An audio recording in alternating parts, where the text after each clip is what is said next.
this much, uh, this much. But this is pomegranate. We are having juice, me and my mother. Okay, of this much. 50 വയസ്സ് ഇല്ല, ഇനി 60 വയസ്സായാലും 70 വയസ്സായാലും നല്ല ഒന്നാന്തരം 10-30 വയസ്സുള്ളവരെ പോലെ ഇരിക്കും. എന്നും ഇതുപോലെ ഇരിക്കും. മനസ്സിലായില്ലേ? കണ്ടില്ലേ? ഇതുപോലെ ഇതൊരു ഒരു ഒരു ഇത്രയും വലിയൊരു ഇതില്ല. ഇത്രയും ഞാനും എൻ്റെ അമ്മയും കൂടെ കഴിക്കുന്നത്, എൻ്റെ അമ്മയ്ക്കും ഞാനും കൂടെ കഴിക്കുന്നത് ഇത്. മനസ്സിലായോ? ഉണ്ട് ഇത്രയും. വേറെയൊക്കെ ഉണ്ട്. ഇങ്ങനെയുള്ള സാധനങ്ങളെ കഴിക്കുന്നുള്ളൂ. ചോറ് കഴിക്കുന്നേ ഇല്ല. ചേനയാണ് കഴിക്കുന്നത്, ചേന മാത്രം. മനസ്സിലായോ? വേറെ ഒന്നുമല്ല കഴിക്കുന്നത്. ഇവനങ്ങ് ഭയങ്കര രോഗം. എൻ്റെ എന്തുവാ മുഖത്തോട്ട് പോയിസണസ് ഗ്യാസ് അടിക്കുന്നത് കൊള്ളാതിരിക്കാനാണ് നമ്മൾ ഈ ഫേസ് പാക്ക് ഇട്ട് വെച്ചുകൊണ്ട് നടക്കും. എവിടെയെങ്കിലും പോകുമ്പോഴേ ഉള്ളൂ ഇതും കഴുകിക്കളയുന്നത്. അപ്പം എന്തോ മുഖത്തിട്ടേക്കുന്ന അങ്ങനെ ഭയങ്കര രോഗങ്ങൾ അവനങ്ങ്. ഭയങ്കര കടിയാണ് അവനങ്ങ്. 50 വയസ്സ് പോലും, 50 വയസ്സ്. അപ്പം എന്നോട് ഇന്നലെ ബാങ്കിൽ കണ്ട ഒരു ചേച്ചി പറഞ്ഞ്, ആഹാ എനിക്ക് 50 ഉള്ളല്ലോ, പിന്നെ അങ്ങനെ മോക്ക് 50 ആവുന്നതെന്ന് അവരൊക്കെ പറഞ്ഞു. മനസ്സിലായില്ലയോ? അങ്ങനെ അങ്ങ് നടക്കുക. നമ്മുടെ എന്തുവാ അവർക്കൊക്കെ അറിയാം നമ്മളെ നല്ലപോലെ, നമ്മൾ പഠിച്ചത് എന്താണെന്നും എല്ലാം. നമ്മുടെ ഇവൻ്റെ കൂട്ടൊന്നും അല്ല, ഇങ്ങനെ ചെരുപ്പൂത്താൻ നടക്കുമല്ലായിരുന്നു ഇവൻ്റെ കൂട്ടും ഇവന്മാരുടെ കൂട്ടൊന്നും. കണ്ട വൃന്ദയുടെ മറ്റവൻ്റെ മറിച്ചവൻ്റെ. നമ്മൾ സ്കൂളിൽ പോകുമായിരുന്നു നല്ല ഒന്നാന്തരമായിട്ട്. സ്കൂളിൽ പോയതുകൊണ്ട് എനിക്ക് പല സർട്ടിഫിക്കറ്റും പലയിടത്ത് വർക്ക് ചെയ്തതിന് തെളിവുണ്ട് എൻ്റെ കയ്യിൽ. മുത്തൂറ്റ് വർക്ക് ചെയ്തതിന് തെളിവുണ്ട്, അഡ്വക്കേറ്റായിട്ട് വർക്ക് ചെയ്തതിന് തെളിവുണ്ട്, പിന്നെ മുത്തൂറ്റ് വർക്ക് ചെയ്തതിന് തെളിവുണ്ട്. മുത്തൂറ്റ് ഫിൻകോർപ്പ്, റെഡ് മുത്തൂറ്റ്, എം ജോർജിൻ്റെ മുത്തൂറ്റ് വർക്ക് ചെയ്തതിന്. പിന്നെ അത് സാധാരണ ഇതായിട്ടല്ല, അതിലും നല്ല പോസ്റ്റിലാണ് എന്നെ അവിടെ എടുത്തത്. മാനേജർ പോസ്റ്റിനാണ് കൊടുത്തത്. പക്ഷേ എനിക്ക് എക്സ്പീരിയൻസ് ഇല്ലാഞ്ഞുകൊണ്ടാണ്. അല്ലെ എനിക്ക് മാനേജർ പോസ്റ്റ് തന്നേനെ. പിന്നെ മാനേജർ പോസ്റ്റൊക്കെ റെസ്പോൺസിബിലിറ്റിയാണ്. അല്ലെങ്കിലും നല്ലത് സാധാ പോസ്റ്റാണ്. മനസ്സിലായില്ലയോ? പിന്നെ നല്ല പ്രായമാകുമ്പോൾ മാനേജർ പോസ്റ്റൊക്കെ കിട്ടുന്നതാണ് നല്ലത്. അതുകൊണ്ട് എപ്പോഴും കുറഞ്ഞ പോസ്റ്റ് ആദ്യമൊക്കെ നല്ലത്. മാനേജർ പോസ്റ്റൊക്കെ വന്നാൽ ഭയങ്കര റെസ്പോൺസിബിലിറ്റിയാണ്. വല്ലവരുമൊക്കെ മോട്ടിച്ചുകൊണ്ടൊക്കെ പോയാൽ നമ്മൾ ഉത്തരം പറയേണ്ടി വരും. അതിനെക്കാട്ടി നല്ലത് എന്താ സ്വസ്ഥവും സമാധാനമുള്ള കൊച്ചു പോസ്റ്റുകളൊക്കെ തന്നെ ആദ്യമേ. മനസ്സിലായോ? പിന്നെ SBL വർക്ക് ചെയ്തിട്ടുണ്ട്. എല്ലാം തിരക്കാം, എല്ലാ റെക്കോർഡ്സ് ഉണ്ട് എൻ്റെ കയ്യിൽ. പിന്നെ കാറ്റാടി പവർ സൊല്യൂഷൻസ്, പിന്നെ അഡ്വക്കേറ്റായിട്ട് ഇഷ്ടം പോലെ പ്രാവശ്യം പോയിട്ടുണ്ട്. അങ്ങനെ ഇതെല്ലാം. പിന്നെ മെഡിക്കൽ ട്രാൻസ്ക്രിപ്ഷൻ ആരുടെ കൂടെ ഒക്കെ വർക്ക് ചെയ്തിട്ടുണ്ടെന്ന്, പ്രിസിഷൻ എന്ന് പറയുന്നത്. പിന്നെ ഒത്തിരി ഇവിടെ മാവേലിക്കര തന്നെ ഉണ്ടായിരുന്നു കുറേ മെഡിക്കൽ ട്രാൻസ്ക്രിപ്ഷൻ സെൻറ്റേഴ്സ്. ഞാൻ തന്നെ എൻ്റെ ഫ്രണ്ടിൽ കൂടെ തുടങ്ങിയ, എൻ്റെ ഫ്രണ്ടിൻ്റെ ഹെൽപ്പോടെ തുടങ്ങിയ ഇതുണ്ട്. സുനിൽ എന്ന് പറയുന്ന കൊല്ലത്തുള്ള സുനിൽ എൻ്റെ കൂടെ പഠിച്ചതാണ് EDSS സൊല്യൂഷൻസിൽ. അതിനെ പോയി കണ്ട് ഞങ്ങൾക്ക് പ്രിസിഷൻ എന്ന് പറയുന്ന ആൾക്കാരുടെ പെയിൻ മാനേജ്മെൻറ്റ് ക്ലിനിക്ക് എന്ന് പറയുന്ന ക്ലിനിക്കിൽ നിന്ന് കിട്ടിയ ഫയൽസ് ഇഷ്ടം പോലെ പൈസ. ഞാൻ തന്നെ എഡിറ്ററിനെക്കാട്ടി ഞാനായിരുന്നു അവിടെ സാലറി വാങ്ങിക്കുന്നത്. എല്ലാം നല്ല ഒന്നാന്തരമായിട്ട്. മനസ്സിലായില്ലയോ?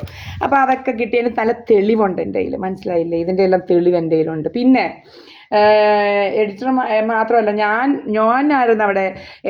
എങ്ങനെയാണ് അവർക്കൊന്നും അറിയത്തില്ലായിരുന്നു. ഞാൻ ഓരോ ഡോക്ടേഴ്സിൻ്റെ ടെംപ്ലേറ്റ്സ് ഞാൻ പ്രത്യേകം ആരും കാണാതെ, ശരിക്കും പറഞ്ഞു കഴിഞ്ഞാൽ ആർക്കും പറഞ്ഞു കൊടുക്കേണ്ട എൻ്റെ ഐഡിയ എന്നുള്ളത് കൊണ്ട് ടെംപ്ലേറ്റ്സ് ഉണ്ടാക്കി. ഫിസിക്കൽ എക്സാമിനേഷൻ ആ ഡോക്ടേഴ്സിൻ്റെ എല്ലാം സെയിം ആയിരിക്കും. അപ്പോൾ അതൊക്കെ വെച്ചിട്ട് അങ്ങനെ ടെംപ്ലേറ്റ്സ് വിത്ത് സിഗ്നേച്ചർ ടെംപ്ലേറ്റ്സ് ഉണ്ടാക്കിയിട്ടിട്ട് ഫയൽ വരുന്നതനുസരിച്ച് ഡോക്ടേഴ്സിൻ്റെ അടുത്ത് ചെയ്യും. പിന്നെ എൻ്റെ അടുത്തിരുന്ന ആൾ കണ്ട് എൻ്റെ ഫോൾഡറിൽ നിന്ന് ഞാനിങ്ങനെ, അല്ലെങ്കിൽ ഇവർ ഓരോ ഫയൽ ഡോക്ടേഴ്സിൻ്റെ പോയി എടുക്കുക, അതെല്ലാം റിമൂവ് ചെയ്യുക, അങ്ങനെ പല ഡ്രാമകളുണ്ടായിരുന്നു. ഞാനങ്ങനെയല്ല, ഇതെല്ലാം സെറ്റ് ചെയ്തിട്ട് വെച്ചിരുന്നു. അപ്പോൾ അതെല്ലാം കണ്ട് എൻ്റെ ഐഡിയാസ് കണ്ട് ഇതാക്കിയവരേ ഉള്ളൂ ഇവിടെയൊക്കെ ഉള്ളവർ കേട്ടോ. നല്ലപോലെ അറിയാം ഞാൻ എങ്ങനെ ഫയൽ ചെയ്യുന്ന ആളാണെന്നും എങ്ങനെ വർക്ക് ചെയ്ത ആളാണെന്നും ഒക്കെ അറിയാം. ഇവന് വട്ടേ എന്നങ്ങ് വിളിക്കുക. അവനാ ശരിക്കും വട്ട. അവന് കാശ്, അവന് കള്ള് കുടിക്കണം, പിന്നെ അവന് കണ്ട പെണ്ണുങ്ങളുടെയൊക്കെ സ്വത്ത് വാങ്ങിക്കണമെന്ന്. ബിജു പി ഞാൻ കോടതി, മാവേലിക്കര ഫാമിലി കോടതി വഴിയാണ് ബിജു പിയെ ബന്ധം ഒഴിഞ്ഞ് എൻ്റെ അമ്മയാണ് വിളിച്ചുകൊണ്ട് പോകുന്നത് തന്നെ.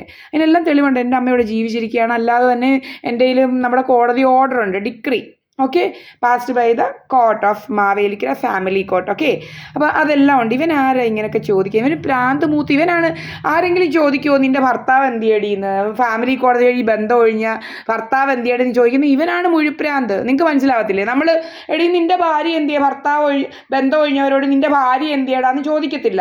ഞാൻ മോഹൻ സിംഗ് എന്ന് പറയുന്ന അവൻ ബന്ധം ഒഴിഞ്ഞ് നിൽക്കുക, നിൻ്റെ ഭാര്യ എന്തിയെന്ന് ചോദിക്കത്തില്ല. നിന്നെ ഞാൻ പറയും നീ പോയി വേറെ സംബന്ധം ചെയ്യടാന്ന് പറയും. നീ എന്നെക്കുറിച്ച് സംബന്ധ കഥയൊന്നും ഉണ്ടാക്കാതെ നീ പോയി സംബന്ധം ചെയ്യാൻ പറയും. മനസ്സിലായില്ലേ? അല്ല അവിടെ കൂടെ തന്നെ പോടാന്ന്. അതൊക്കെ ഹിഡൻ അജണ്ടാസിന് ഉള്ളത് കൊണ്ടാണ് അങ്ങനെ പറയുന്നത്. നീ അവൻ്റെ കൂടെ പോടി, നീ അവിടെ കൂടെ പോടി എന്നൊക്കെ പറയുന്നത്. മനസ്സിലായില്ലേ?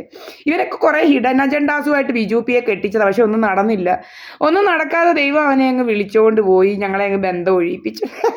ഇപ്പോൾ ഇവന്മാരിങ്ങനെ സംബന്ധം ഉണ്ടാക്കാനും എൻ്റെ വസ്തു പിടിച്ചു പറിക്കാനുമായിട്ട് അങ്ങ് നടക്കും. ഒത്തിരി നോക്കി. 2019-20 എൻ്റെ ക്യാമറ 5 എണ്ണം അടിച്ചു പൊട്ടിച്ച ചെറുമാർ നോക്കിയത് കാണിച്ചു തരാം. ക്യാമറ 5 എണ്ണം അടിച്ച് പൊട്ടിച്ചേ ചെവന്മാർ ഇതുപോലെ കള്ളക്കഥ ഉണ്ടാക്കിയത് കണ്ടില്ലേ? ഇതാ ക്യാമറ ഇരുന്നതാ.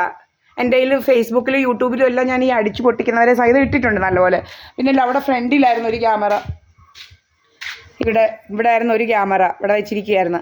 അതും എല്ലാം അടിച്ച് പൊട്ടിച്ച്, പിന്നെ ബാക്കിൽ കുളിമുറിയുടെ പുറകിൽ എൻ്റെ വസ്തു 17 സെൻറ്റ് സ്ഥലം അവിടെ കാണുന്ന രീതിയിൽ 2 ക്യാമറ ഉണ്ടായിരുന്നു. അതും എല്ലാം അടിച്ച് പൊട്ടിച്ച്, അങ്ങനെ 5 ക്യാമറ അടിച്ച് പൊട്ടിച്ചേച്ച് ഇവന്മാർ ഇതുപോലെ കുറേ അവന്മാർ എൻ്റെ ഗേറ്റേ വന്ന് പിടിച്ച് നിൽക്കുന്ന കുറേ ഡ്രാമയുണ്ടായിരുന്നു. അപ്പോൾ അത് ആരും കാണാതിരിക്കാൻ എൻ്റെ DVR എടുത്തുകൊണ്ട് പോയി. ഇതാണ് കണ്ടില്ലേ ക്യാമറയുടെ വയറിങ്. ഇതെല്ലാം ക്യാമറ വയർ ചെയ്തതാണ്, DVR സെറ്റ് ചെയ്ത സാധനമാണ് ഇത്. മനസ്സിലായോ? DVR തന്നെ ഇത് ക്യാമറയുടെ വയറിങ് ചെയ്ത് കണ്ടില്ലയോ? ഇങ്ങനെ മേളോട്ട് ക്യാമറയുടെ വയറിങ് എല്ലാം ഇങ്ങനെ പല തെമ്മാടിത്തരങ്ങളും കാണിച്ച് നടക്കുന്ന ഈ ഗൂണ്ടകൾ ഇവന്മാർക്ക് വട്ടുപെരുത്ത് നടക്കുക. ഇവന്മാർക്ക് സ്വത്തോ മുതലോ ഏതാണ്ടൊക്കെ വേണമെന്ന് ആർക്കാണ്ടൊക്കെ എന്ന് പറഞ്ഞങ്ങ് നടക്കുക. അങ്ങനെ അങ്ങ് നടക്കുക. എൻ്റെ സ്വത്ത് മുതൽ എൻ്റെ പ്രമാണം ഞാൻ കഴിപ്പിട്ടില്ല. എൻ്റെ പ്രമാണമൊക്കെ അങ്ങ് ഡൽഹിയിലിരിക്കുക. എന്തുവാ എൻ്റെ പാർട്ട്ണർ മുകേഷ് കുമാറിൻ്റെ അടുക്കലിരിക്കുക, നല്ല സേഫ് കസ്റ്റഡിയിൽ. അദ്ദേഹത്തിൻ്റെ ഡിഗ്രി സർട്ടിഫിക്കറ്റ്സും ഒക്കെ എവിടെയാണോ ഇരിക്കുന്നത് അദ്ദേഹത്തിൻ്റെ അവിടെ ഇങ്ങനെ ഇരിപ്പുണ്ട്. പിന്നെ അദ്ദേഹത്തിൻ്റെ അച്ഛനും പറഞ്ഞു, സൂക്ഷിച്ചോണമെന്ന്. അദ്ദേഹത്തിൻ്റെ അച്ഛൻ അദ്ദേഹത്തിനോട് പറഞ്ഞു, മുകേഷ് കുമാറിനോട്, കിഡ്നാപ്പ് ചെയ്യുന്ന ആൾക്കാരൊക്കെ ഉണ്ട്, ഇങ്ങനെയൊക്കെ അവർക്കും അറിയാം, ഇങ്ങനെ കുറേ അവന്മാരിങ്ങനെ അങ്ങ് നടക്കുക എന്ന് അറിയാവുന്നതുകൊണ്ടാണല്ലോ അവരും പറഞ്ഞത്. അപ്പം മോനെ സൂക്ഷിച്ചോണേന്ന്. പിന്നെ കിഡ്നാപ്പ് ചെയ്താൽ വിവരം അറിയും, മനസ്സിലായില്ലയോ? എൻ്റെ കയ്യിൽ മുക്കും എവിടെ പോയാലും ലൊക്കേഷൻ, എവിടെ താമസിക്കുന്നതെന്ന് ലൊക്കേഷനെല്ലാം ഞാൻ ഇടുന്ന പോലെ ഇടുന്നുണ്ട്. ലൊക്കേഷനൊക്കെ ഇതുപോലെല്ലാം തെളിവുണ്ട് ഞങ്ങളുടെ കയ്യിൽ കേട്ടോ. അപ്പം വിവരം അറിയും. കിഡ്നാപ്പും ഒക്കെ നടത്തുന്നവർ വിവരം അറിയും. ഇങ്ങനെ പല 146 സെൻറ്റ് സ്ഥലവും പല കള്ളത്തരങ്ങളുമായിട്ട് നടക്കുക. എന്നെ വെച്ച് ഒത്തിരി മുതലുണ്ടാക്കി ഇവളുമാർ. അപ്പോൾ ആ മുതലൊക്കെ എവിടെയൊക്കെയോ കൊണ്ടുവന്ന് താത്തി വെച്ചിട്ടുണ്ട്. അതെല്ലാം എനിക്ക് തരേണ്ടി വരും. അതുകൊണ്ട് ഇങ്ങനെ ഓടി നടക്കുക, ഇപ്പം അങ്ങ് പെരുത്ത് നടക്കുക ഇവളുമാർ ഒത്തിരി. പിന്നെ IRDA നമ്മുടെ ഇൻഷുറൻസ് റെഗുലേറ്ററി അതോറിറ്റിയുടെ എക്സാം എഴുതിയെല്ലാം നമ്മൾ ഇൻഷുറൻസിൽ വർക്ക് ചെയ്യാനുള്ള ഇതും ക്വാളിഫിക്കേഷനല്ല, അതിനുള്ള എക്സാമും ഞാൻ എഴുതി പാസ്സായിട്ടുണ്ട്. നമ്മൾ എന്ത് എഴുതിയാലും പാസ്സാകുമായിരുന്നു, മനസ്സിലായില്ലയോ? എന്നാൽ ഒത്തിരി നേരം ഒന്നും പഠിക്കത്തൊന്നും ഇല്ലായിരുന്നു. നല്ലപോലെ ബുദ്ധിയുള്ളവളാണ്, മനസ്സിലായി? അതുകൊണ്ട് ഇങ്ങനെ നടക്കുക. ബുദ്ധിയില്ലാത്ത കുറേ തെമ്മാടിയല്ല അവിടെ.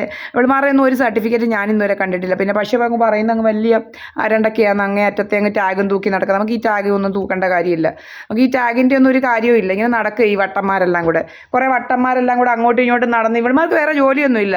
നമ്മൾ വേണ്ടി ഇത് ഇതാക്കുക, നമ്മൾ നമ്മുടെ കാര്യം നോക്കി നമ്മുടെ വീട്ടിലിരിക്കുക. അങ്ങനെ കുറേ അങ്ങോട്ടും ഇങ്ങോട്ടും അങ്ങ് നടക്കുക. സദാനന്ദ മന്ദിരത്തിലെ 2 വീട് അപ്പുറവും ഇപ്പുറവും ഇവൻ്റെയും ഒരു സുബ്രഹ്മണ്യൻ്റെ ഒരു വഴിയുണ്ട് നമ്മുടെ വീടിൻ്റെ മുന്നിൽ. ശല്യമെന്ന് പറഞ്ഞാൽ അങ്ങ് ശല്യമാണ്. കുറേ എണ്ണം അങ്ങോട്ടും ഇങ്ങോട്ടും തേരാപ്പാര ഒരു ജോലി ഇല്ലാതെ അങ്ങ് നടക്കുക, നാണോ മാനോ ഇല്ലാതെ. കുറേ എണ്ണത്തിനെ കയറ്റി വെച്ചിരിക്കുക. ജോലി ചെയ്യുന്നവർ അവിടെ വന്ന് ജോലി ചെയ്യുന്നുണ്ട്. 2-3 എണ്ണം അവിടെ ചുമ്മാതെ വരിക, അവിടെ കയറി ബ്ലൂടൂത്തും നമ്മുടെ മണ്ടയ്ക്കോട്ട് അടിക്കാൻ വേണ്ടി ബ്ലൂടൂത്തും ചെവി വെച്ചിരിക്കുക. പിന്നെ ഒരു കഷണ്ടിയാൻ വന്ന് ഇങ്ങനെ നടക്കുക, പ്രമാണത്തിൻ്റെ കഥയെല്ലാം ഇങ്ങനെ ചുമ്മാതെ പറഞ്ഞുകൊണ്ട് അവൻ ഇങ്ങനെ നടക്കുക. അവിടെ ജോലി ചെയ്യാൻ വരുന്നവരൊക്കെ ജോലി ചെയ്യുന്നുണ്ട്, മനസ്സിലായില്ലയോ? ജോലി ചെയ്യുന്ന നമ്മളിവിടെ ജോലി ചെയ്യിപ്പിക്കുന്നുണ്ട്. ഇങ്ങനെ നമ്മുടെ വീട്ടിൽ വന്ന് ജോലിക്ക് വന്നേച്ച് ബ്ലൂടൂത്തും ചെയ്ത് മാറിയിരുന്ന് നമ്മളവനെ ഓടിക്കും, മനസ്സിലായോ? നിങ്ങൾ പണിയാൻ വരണ്ടെന്ന് പറയും. അങ്ങനെയല്ലയോ? നമുക്ക് കാശ് കൊടുക്കാനൊന്നും, അങ്ങനെ ചുമ്മാതെ കാശ് കൊടുക്കാനൊന്നും ഇല്ല. നീ നിൻ്റെ പോക്കിന് പോടാന്ന് പറയും.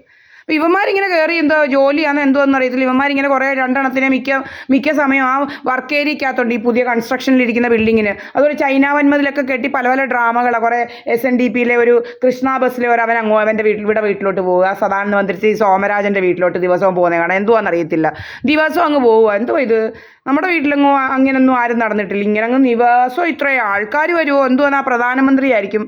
സോമരാജൻ ഭാര്യ പ്രസിഡന്റ് മുർമുരു ദ്രൗപദി മുർമുരു. അവരുടെ അടുക്കലും ആൾക്കാരില്ല. ഇങ്ങനെ പ്രീവിയസ് അപ്പോയിൻമെൻ്റ് ഒക്കെ എടുക്കണം. ഇതാണ് ഇങ്ങനെ അങ്ങ് നടക്കുക കുറേ എണ്ണം.